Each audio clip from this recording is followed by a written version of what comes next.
Welcome, this is Gilgamesh for overclockerstech.com, and I'd like to introduce the unboxing of the NVIDIA GTX 570 graphics card by MSI. And it looks like it's in a fairly professional yet slightly generic box, but it's noticeable anyway. And we have the various things that's compatible. Yes, it says like compatible. It's been voted the top VGA card in the 570 GTX VGA card in Germany. It's NVIDIA 3D compatible, all the usual. However, what it does say is we have the Afterburner. Now, what Afterburner is a utility that's made by MSI that's acknowledged a de facto utility for overclocking and monitoring the temperature of your graphics card. So that's nice of them to include it. We have all solid capacitors, which I should hope so. If you're buying any system at all that has liquid capacitors, then you don't really want to know, because they'll explode on you when you need them the most.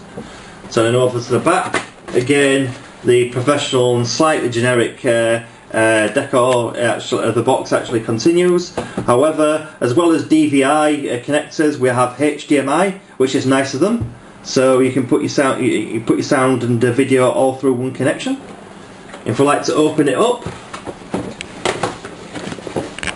incidentally, while we're opening this up, we'd just like to say, judging by this card so far and the X58 motherboard, we at overclockerstech.com believe that MSI has really turned a corner in producing quality goods from what were like a couple of years ago. So if we like to open up this and take it out of the anti-static bag, and how it's come off, we noticed that this has come off slightly. Other graphics card manufacturers don't offer this, although it's not a big bonus, it's nice for them to have it. We have a PCIe socket cover.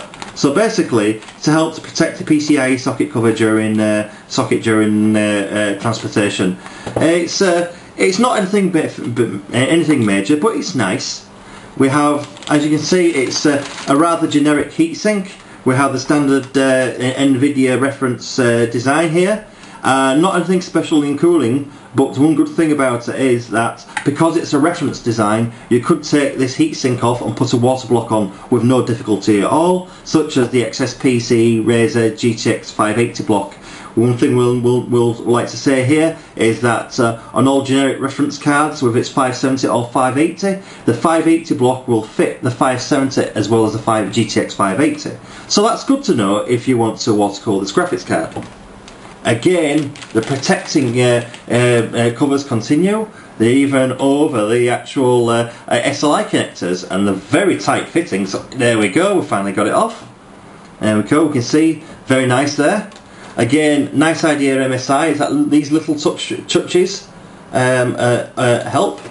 We have two DVI connectors here, and we've previously taken off the socket for that one, a socket cover for that one.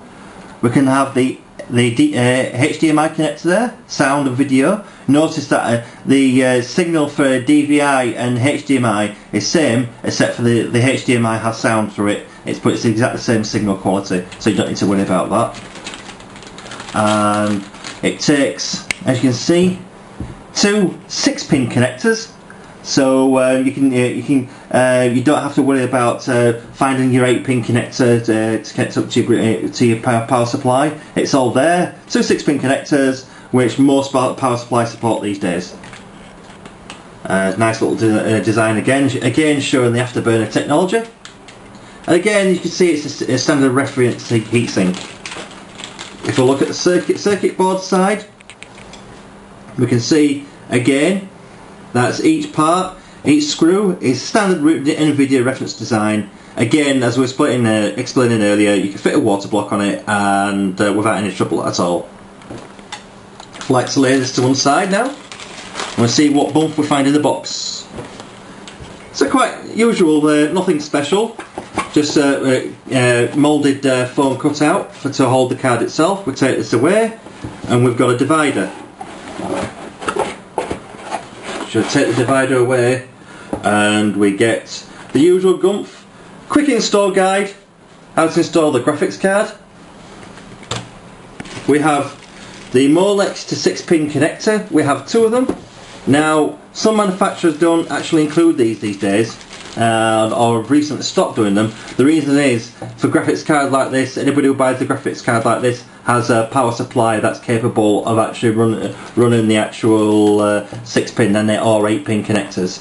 So, but MSI have included them anyway, which is nice of them. So we'll put these to one side. We have, which is brilliant, we have we have a small HDMI to a large HDMI connector. So that means you can plug it straight into your TV with an additional lead, and with no issues at all, and you can have sound as well as video in one connection. As usual, as you see with other cards, we've got a DVI to D-sub connector, basically from digital to analog. So if you've still got an analog monitor in this day and age, which really you shouldn't, but in this day and age, they're provided with that. And again, that's standard with all graphics card manufacturers. We've got the GTX 570 bump again. Notice it's saying insist on the best MSI. Again, using the MSI live update options, showing you basic instructions, and again how to install, and showing what various connectors that should come with the box, etc. So if I'd like to fold that up, again we believe that MSI has turned a corner these days, and we hope the quality products provided by MSI will continue. Lastly, we've got the good old driver software. Now, we don't usually recommend using the driver software on the TD because it's usually well out of date. So, but if you're stuck, you haven't got an internet connection, well, it's ideal really. So, but it's there anyway, and you might not be able to see it, but on the utility part, it's not just the driver, it's the MSI Afterburner we were talking about. So this basically allows you to overclock your graphics card, monitor the temperatures, and check for stability. So that's nice of them. And this completes the unboxing for the MSI N570GTX graphics card.